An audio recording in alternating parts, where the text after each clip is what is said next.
Hello నమస్తే, welcome to Alankrita talks. నేను మేలకృత. కూకట్పల్లిలో సహస్ర 10 years గర్ల్ మర్డర్ ఏదైతే ఉందో, సో పోలీసుల విచారణలో చాలా రకరకాలుగా విషయాలు అయితే తెలుస్తున్నాయి. ఎందుకంటే అమ్మాయి పోస్ట్ మార్టం రిపోర్ట్ వచ్చిన తర్వాత అసలు వింటేనే నేను ఫస్ట్ ఆఫ్ ఆల్ షాక్ అయిపోయినా. అసలు కత్తిపోట్లు 21 కత్తిపోట్లు అండి. ఇక్కడ మెడ చుట్టూ 14 కత్తిపోట్లు అంటే బాబోయ్, తలుచుకోవడానికి కూడా ఘోరంగా అమానుషంగా అనిపిస్తుంది. ఇంతటి కర్కటంగా ఇంత కర్కశంగా ఉంటారని చెప్పేసి స్టమక్ చుట్టూ 7 కత్తిపోట్లు, మొత్తం 21 కత్తిపోట్లు ఉన్నాయంటే అంత చిన్న పిల్ల అసలు ఎట్లండి, నాకు అర్థం కావట్లేదు. ఇంత ఇలాగా అసలు ఎందుకు జరిగింది ఏంటి అంటే రకరకాలుగా, అంటే ఒక్కొక్కరు ఒక్కో విధంగా మాట్లాడుతున్నారు. పోలీసుల విచారణ ఇంకొకటి. ఇది ఏదైతే క్షుద్ర పూజలు, బాణామతి లేదంటే ఈ బ్లాక్ మ్యాజిక్ ఇవన్నీ ఉంటాయో వాటి వల్లనే ఇదంతా జరిగింది అని చెప్పేసి వింటున్నారు. మీరు చాలా రకాలుగా సినిమాల్లో చూస్తే, ఎందుకంటే బయట ఇప్పుడు మూఢనమ్మకాలు నమ్మే వాళ్ళని ఫస్ట్ ఆఫ్ ఆల్, లేదంటే ఎక్కువ పూజలను చేసేవాళ్ళు, లేదంటే ఇది ఈడబెడితే ఇదవుతుంది, ఇది ఈడబెడితే ఇదవుతుంది, ఇట్లనే చేయాలి అనే వాళ్ళకి మీరు చాలా దూరంగా ఉండండి. అలాంటి వాటి వల్ల వాళ్ళ మైండ్ ఎప్పుడు ఎటు మారుతుందో అర్థం కావట్లేదు. ఎందుకంటే అలాంటి సైకోలు, షాడిస్టులు, చదువుకున్న వాళ్ళే, మంచి మంచి వాళ్ళే ఇలాంటివి నమ్మి వేరే వాళ్ళ ప్రాణాలు తీస్తున్నారు, లేదంటే వాళ్ళ ప్రాణాలు వాళ్ళే తీసుకుంటున్నారు. ఎందుకంటే లాస్ట్ టైం తిరుపతిలో అక్కడెక్కడ క్షుద్ర పూజలు చేసుకుని ఫ్యామిలీలో ఇంట్లో అందరూ చచ్చిపోయారు. అయినా కానీ ఇంకా రియలైజ్ అవ్వట్లేదు చదువుకున్న మూర్ఖులు కూడా. సో ఈ పాయింట్ ఏంటంటే, వాళ్ళు పై ఫ్లోర్లో పెంట్ హౌస్లో ఉంటారు కాబట్టి వాళ్ళ హెయిర్ దువ్వినాయి కానీ, లేదంటే వాటర్ నుంచి లీక్ అవ్వడం కానీ, చాలా రకాలుగా వాళ్ళ నుంచి వీళ్ళు చిన్న చిన్న ఏమంటారు మిస్అండర్స్టాండింగ్స్ ఉంటాయి కదా, సో వాటి వల్ల ఇబ్బంది ఫేస్ చేస్తున్నారు. అండ్ ఇంకొకటి, ఈ వీళ్ళ వైఫ్కి అనారోగ్యం బాగాలేదంటున్నారు. ఆవిడ మీడియా ముందుకు వచ్చి మాట్లాడుతుంది, అంత చక్కగా ఉంది.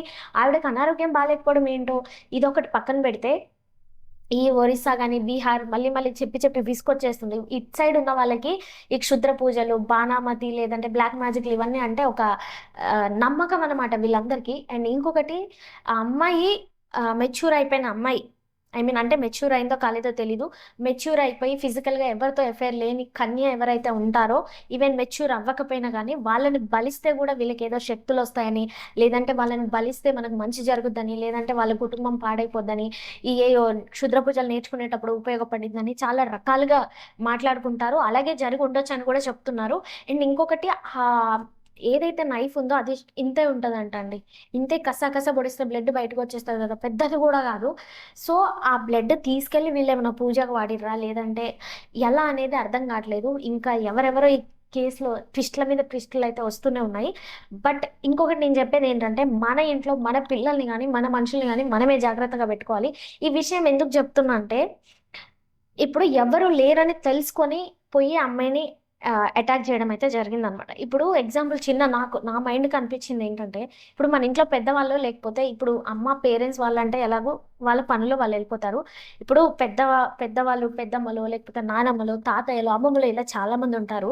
కానీ ఇప్పుడున్న జనరేషన్‌కి ఏం చేస్తున్నారంటే వాళ్ళందరూ తిండి పెట్టలేక లేదంటే కొట్టి చంపడం, పెద్దవాళ్ళని ఇంట్లో అత్తయ్య వాళ్ళని ఆ! లేదంటే వృద్ధాశ్రమాలలో కొడుకులు, కోడలు కలిపి చేర్పించడం.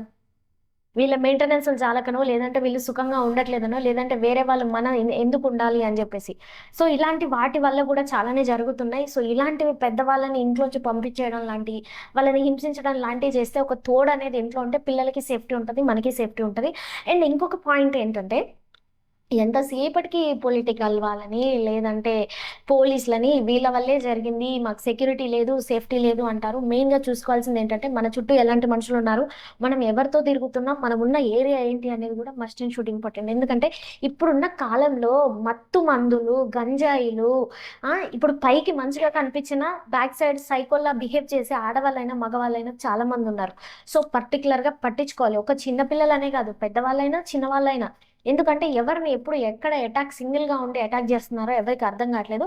అండ్ ఇంకొకటి, ఎంతసేపటికి గవర్నమెంట్‌ని తప్పుపట్టడం, లేదంటే పోలీసులను తప్పుపట్టడం, ఎంతమందికని కాపలా కాస్తారండి. సో, మన ఇంట్లో మనమే ఫస్ట్ చక్కదిద్దుకోవాలి. ఇవాళ రేపట్లో ఎలా ఉందంటే, ఎవరైనా చుట్టాలని వచ్చిన ఆడపిల్లలు ఉన్న ఇంట్లో రానియకుండా ఉండాలి.